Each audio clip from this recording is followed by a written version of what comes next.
especially around the agricultural sector. He added that the project would reduce cost and reliance on fuel to power pumping machines by the fish farmers as the fuel subsidy has been removed.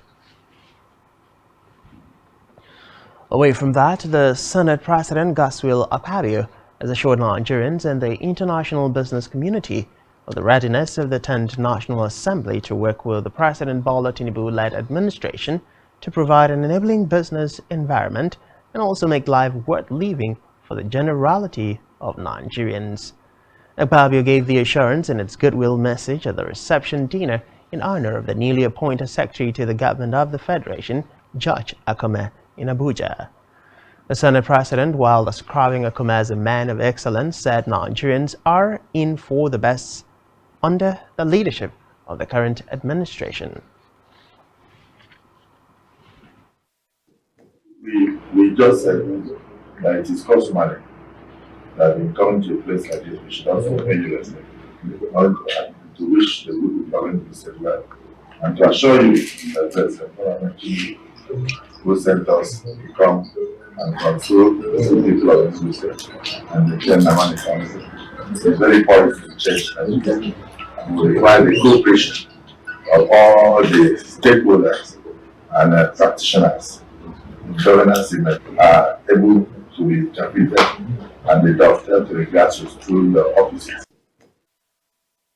From Background Chambers, the Speaker of the House of Representatives, Tajuddin Abbas, and the Deputy Speaker, Benjamin Kalu, have paid a thank you visit to the Senator Oluremi Tinubu, wife of President Bola Tinubu, pledging that the 10th National Assembly will work for the growth of all Nigerians.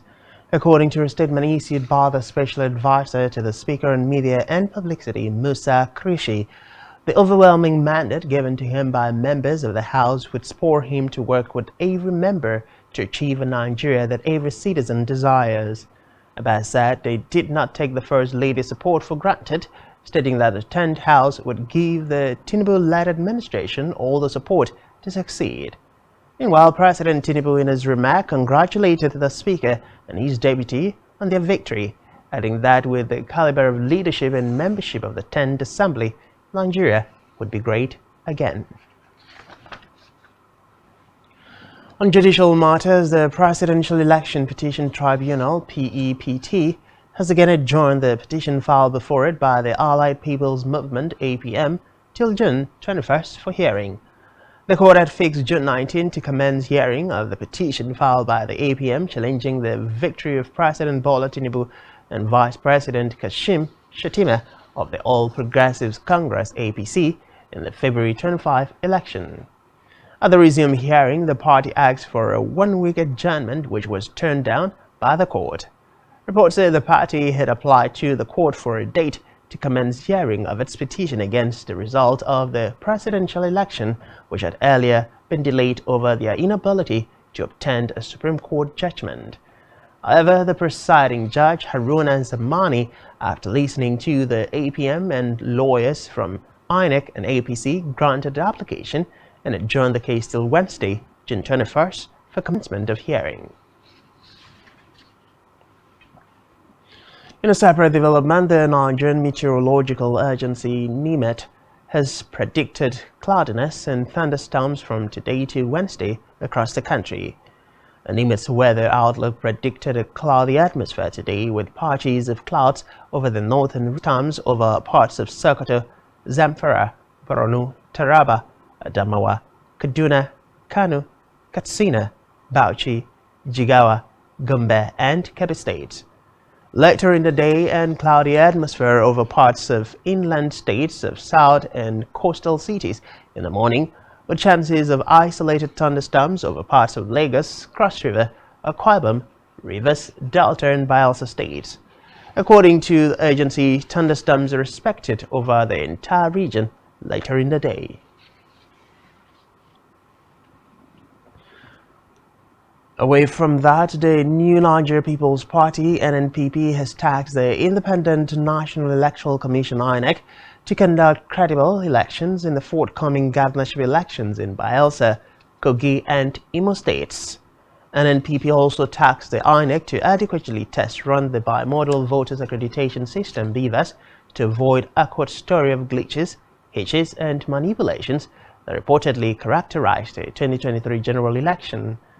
The NNPP's National Publicity Secretary Agbo Major made the remarks at a news conference in Abuja.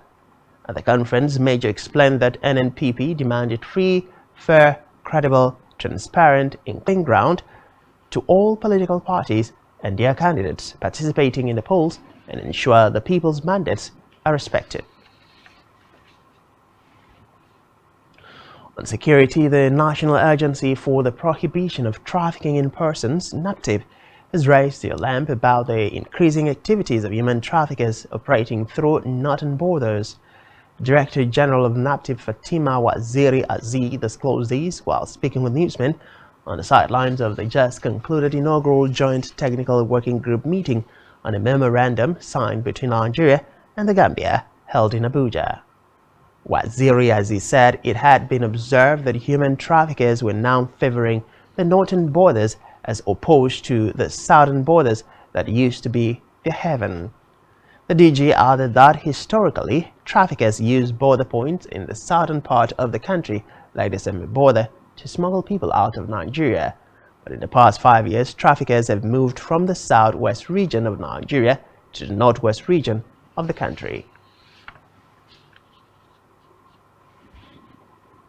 In education, the Academic Staff Union of Universities, ASU, has asked President Bola Tinubu to change the newly assented Student Loans Act to grant for indigent students. The ASU National President Emmanuel Sodeke said it would have been better if the money are giving to those set of students who are very poor.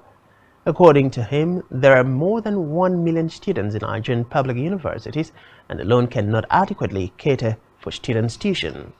Osodeke noted that the conditions for the loan is impracticable and unsustainable, adding that more than 90% of students will not meet the stringent requirements to access and repay the loan.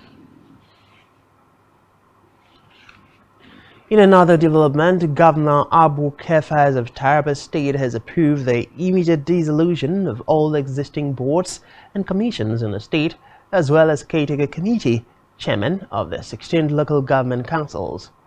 The directive, which came today from the governor, said all boards and commissions still existing in the state under any description are dissolved with immediate effect. A dissolution was contained in a statement signed by the Secretary to the State Government SSG, Barrister Gibbon Ketabs. According to the statement, they were also ordered to execute the directive within 48 hours from the date of the announcement. We move now to Africa, where Pope Francis has led prayers at the Vatican for the victims of an Islamist attack on a school in Uganda. Reports say about 40 people, mostly students, were hacked, shot, and burned to death in the western town of Mpongwe. Meanwhile, the Ugandan army has said it's pursuing the militants from a group known as the ADF. According to the armies, the militants kidnapped 6 students before escaping across the border into the Democratic Republic of Congo. Still in Africa, Uganda's President Yoweri Museveni says he is no longer infected with COVID-19. Museveni said that after 11 days of testing positive, he is now a veteran graduate of the war with the virus. He urged Ugandans to follow his health strategy by avoiding risk factors such as smoking and alcohol, but exercise and eat healthy African food. On the foreign scene, Ukrainian President Volodymyr Zelensky says he has spoken with the UK Prime Minister Rishi Sunak on Ukraine's need for longer-range weapons. Zelensky said the request was made during a phone call with Sunak, emphasizing the need to increase sanctions pressure on Russia. The Ukraine leader thanked Sunak for organizing the Ukraine Recovery Conference in London and consolidating international support for the country. Reports say UK has supplied Kyiv with Storm Shadow missiles, which have a longer range than other Western-supplied rockets and missiles. Still on the foreign scene, voters in Switzerland have backed a new climate bill designed to cut fossil fuel use and reach net zero carbon emissions by 2050. The government says the country needs to protect its energy security and the environment as glaciers melt rapidly in the Swiss Alps. It said the law will require a move away from dependence on imported oil and gas towards the use of renewable sources. Meanwhile, opponents had argued that the measures would push up energy prices.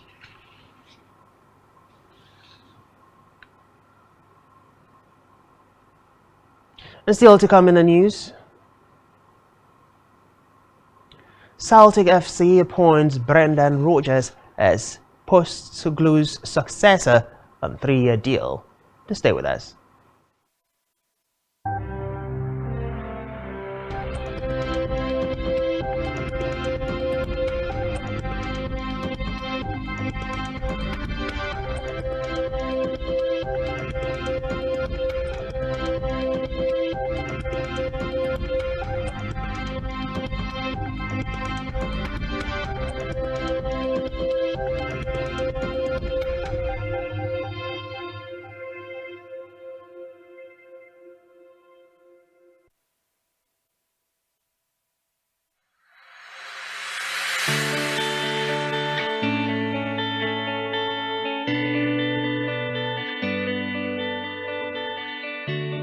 Every day, we bring you up-to-date information on topical issues affecting the common Nigerian. From issues on politics, hello Nigeria, I remain committed. Security,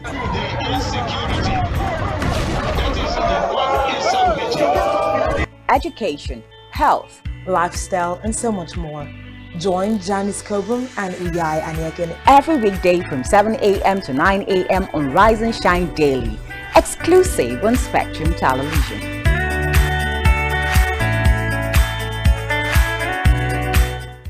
The Nigerian police, which is the only one allowed by them.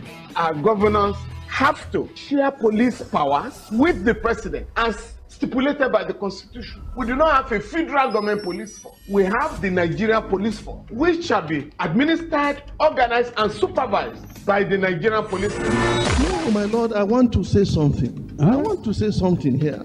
Perhaps it might also enlarge the scope of people who should be invited here for examination. My lord, if we cannot find those who literally murdered Abiola, who are those people who could be said to be the beneficiaries of the death of Abiola? Rogers has linked you with some of the killings he did. He never did. He linked you with the attempted murder of Ibro. He did not. My lord, the matters council is leading the evidence in our matters. Is this an adversary proceeding? It's not, my lord, but we can't be talking about cases which are in court, my lord. Is this an adversary proceeding? It's not, my lord. These cases are in court, my lord. I'm just reminding your lordship.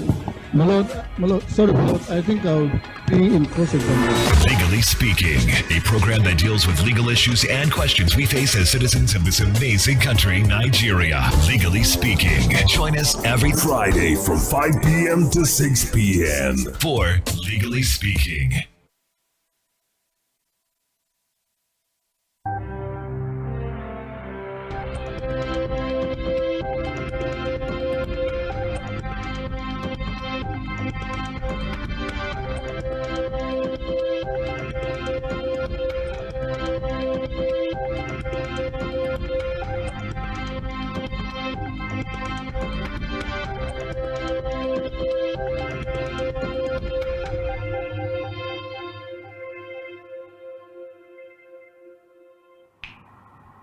Many thanks for staying with us. We move straight to the rest of the news stories.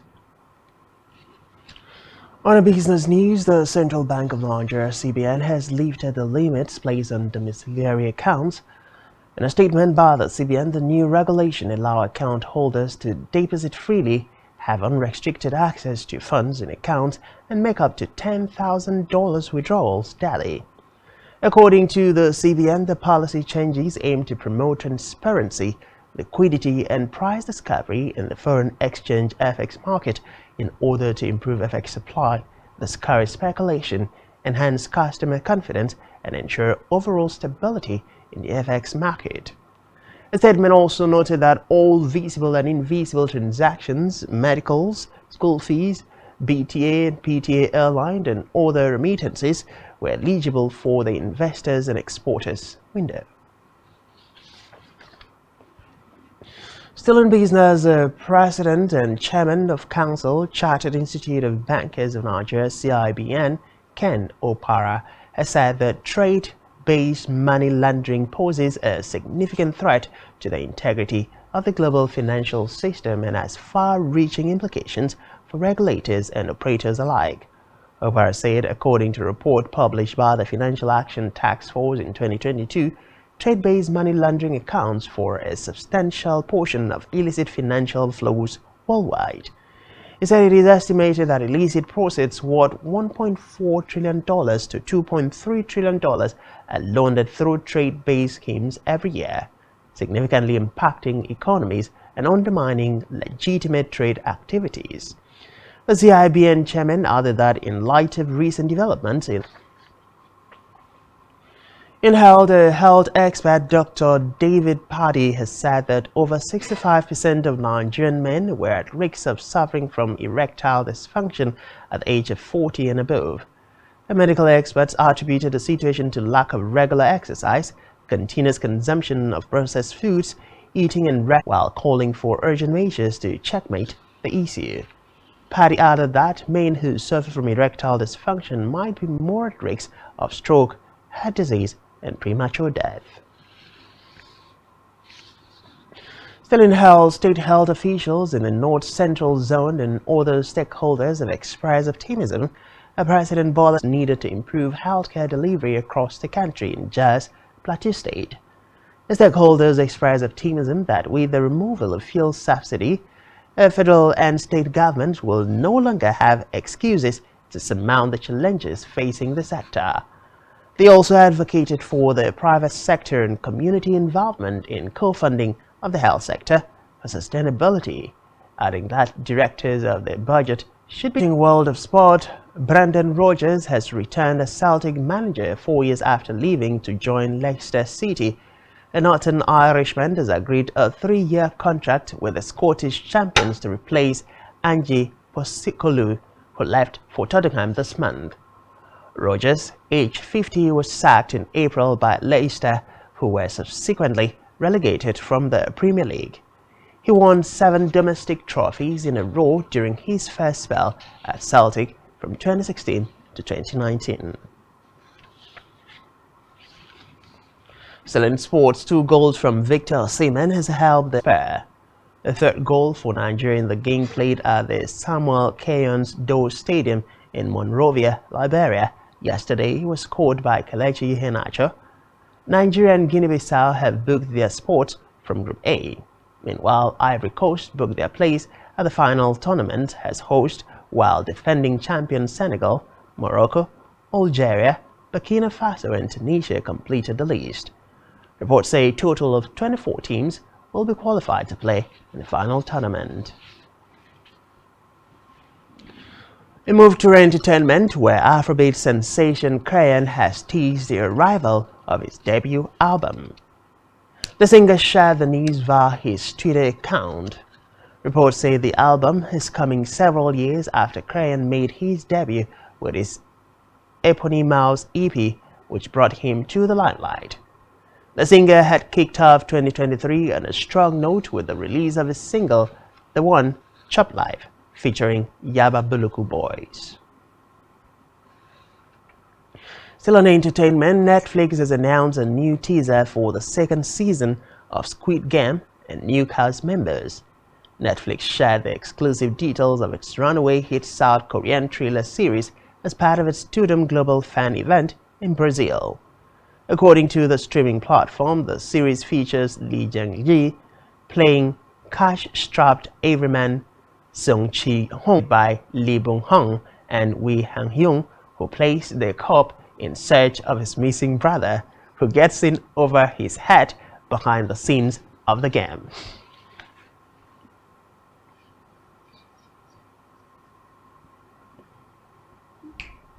And that's all we have for you at this time. To ensure to follow us on social media and subscribe to our YouTube channel, all of which you can find on our website, spectrumtv.ng.